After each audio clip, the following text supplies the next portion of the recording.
Alors, on vient de voir ce que c'était qu'une API. Voilà, j'espère que désormais vous avez compris ce que c'était qu'une API, à quoi ça sert et comment l'utiliser.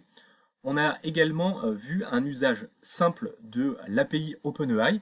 Hein. L'idée c'était eh bien, de faire discuter une application tierce, type Google Sheet, avec l'API d'OpenAI pour pouvoir les faire interagir entre elles.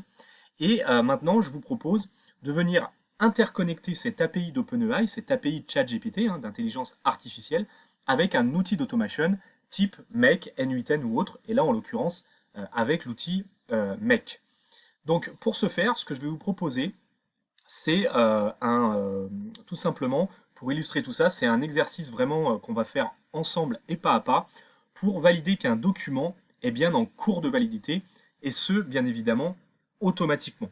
Ça va permettre deux choses, déjà de vous introduire, alors même si on l'a fait précédemment, à l'outil, l'utilisation de l'outil Make, hein, l'outil d'automation Make, que vous pouvez vraiment utiliser dans toute votre activité professionnelle, mais également personnelle, hein, puisqu'il y a beaucoup de cas d'usage qui se rapportent également à un usage personnel.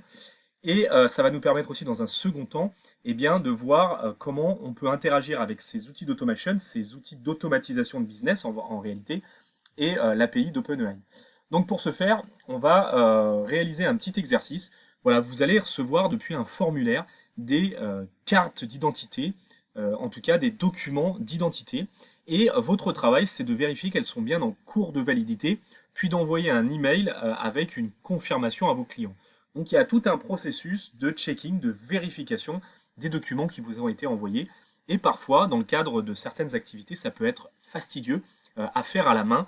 Voilà. Il y a également des risques d'erreur. Hein, et effectivement, en fonction de la volumétrie, eh bien, c'est peut-être préférable que ce soit fait par un robot plutôt que vous.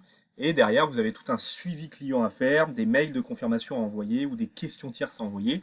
Et ce que je vous propose, c'est tout ça d'arrêter de le faire à la main et de le faire grâce à l'outil d'intégration d'automatisation Make et bien évidemment la puissance de l'IA qu'on va coupler.